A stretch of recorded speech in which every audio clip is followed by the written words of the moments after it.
Bismillahirrahmanirrahim. Assalamualaikum warahmatullahi wabarakatuh. Waalaikumsalam warahmatullahi wabarakatuh. Assalatu wassalamu ala asyrafil anbiya'i wal mursalin wa ala alihi wa sahbihi ajma'in, amma ba'd. Kita panjatkan puji dan syukur kepada Allah Subhanahu wa taala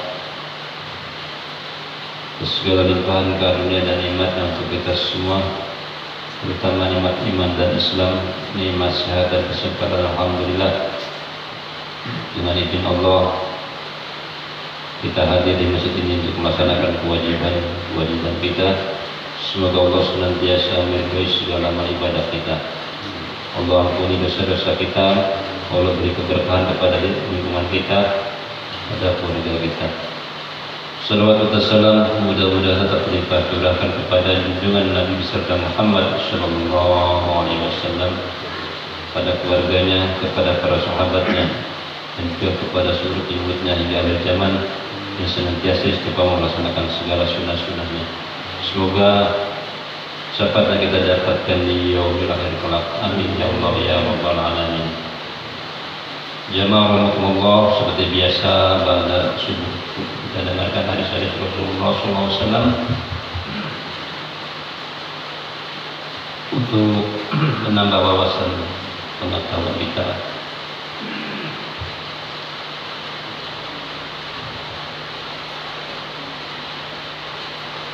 Subuh kali ini tentang hubungan sesama muslim, di mana Allah Subhanahu wa taala berfirman, wa'tasimu bihablillahi jami'an wa la tafarraqu, yang artinya berpegang teguhlah kamu semuanya kepada tali agama Allah dan janganlah kamu bercerai-berai. Surat Al-Imran ayat 103. Rasulullah SAW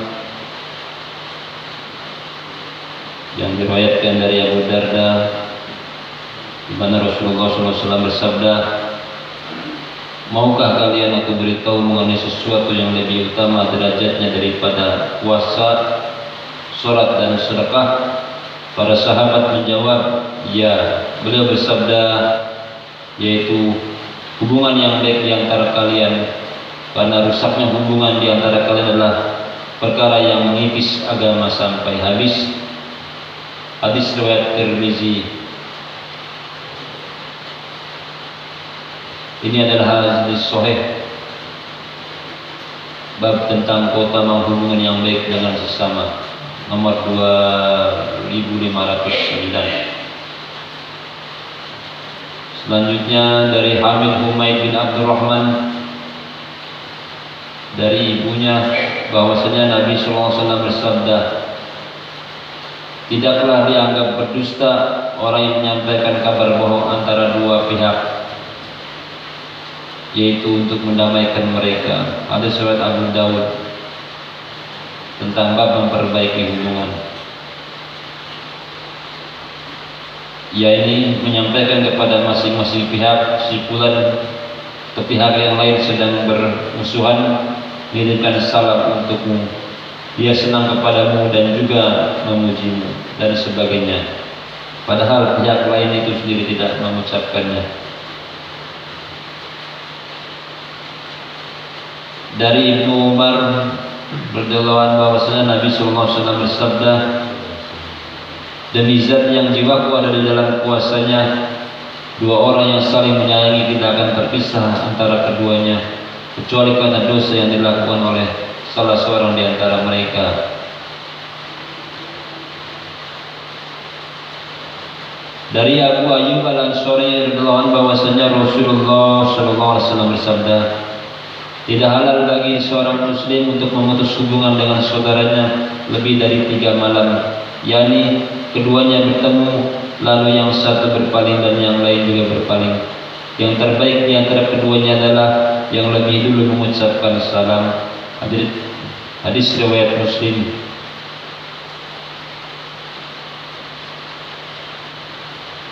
Dari Abu Hurairah radhiyallahu anhu berkata, Rasulullah SAW bersabda,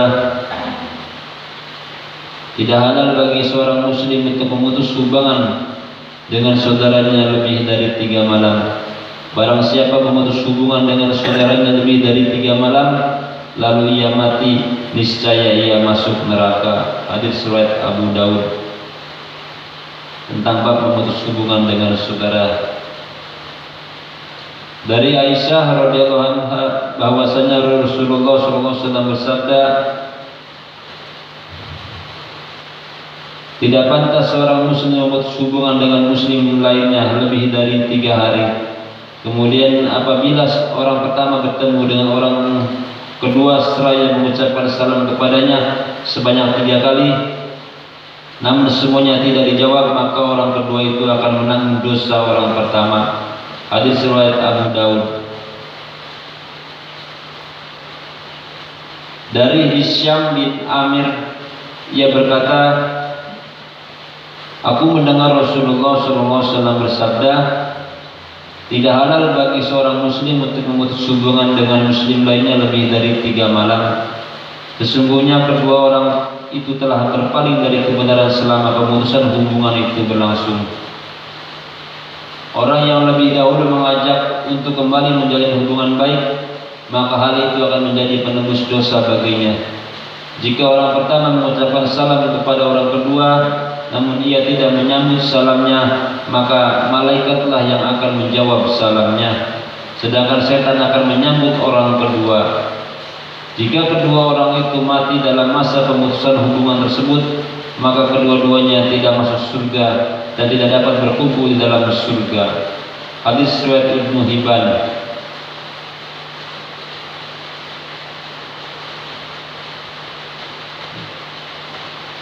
Dari Fadalah bin Ubaid bahwasanya Rasulullah SAW bersabda, barang siapa memutus hubungan dengan saudaranya lebih dari 3 malam, maka ia akan masuk neraka kecuali jika ia mendapat karunia Allah berupa rahmatnya. Hadis riwayat Tabarani. Dari Abu Hiroshi As-Sulami bahwasanya ia mendengar Rasulullah SAW bersabda, barang siapa memutus hubungan dengan saudaranya selama 1 tahun, seakan-akan ia telah menumpahkan darahnya. Hadis riwayat Abu Daud tentang bab memutus hubungan saudara. Dari Jabir radhiyallahu anhu berkata, aku mendengar Nabi SAW bersabda, sesungguhnya setan telah berputus asa untuk bisa disembah oleh orang-orang yang mengerjakan sholat, yaitu kaum muslimin di Jazirah Arab. Akan tetapi ia tidak akan berputus asa untuk mengadu domba di antara mereka. Hadis riwayat Muslim. Dari Abu Hurairah radhiyallahu anhu yang berkata, Rasulullah SAW bersabda, semua amal akan dilaporkan setiap hari Senin dan Kamis, maka pada hari itu Allah mengampuni setiap orang yang tidak menyekutukan sesuatu pun dengannya, kecuali orang yang bermusuhan dengan saudaranya. Lalu diperintahkan, tundalah 2 orang ini sampai keduanya berdamai. Tundalah 2 orang ini sampai keduanya berdamai. Hadis riwayat Muslim tentang bab larangan bermusuhan. Demikian Bapak, telah kita dengarkan beberapa hadis tentang bab hubungan, memutus hubungan. Semoga kita senantiasa dapat memperbaiki hubungan di antara kita, karena masih banyak lagi hadis-hadis yang menerangkan tentang perkara ini. Mudah-mudahan kita semua terhindar dari hubungan yang bisa memutus hubungan baik di antara kita. Semoga Allah senantiasa menjaga hati-hati kita untuk senantiasa dalam ketaatan kepada Allah Subhanahu wa taala. Demikian, semoga bermanfaat untuk kita semua. Pada majelis subhanakallah wa bihamdika asyhadu an la ilaha illa anta astaghfiruka wa atubu ilaik. Assalamualaikum warahmatullahi wabarakatuh. Waalaikumsalam.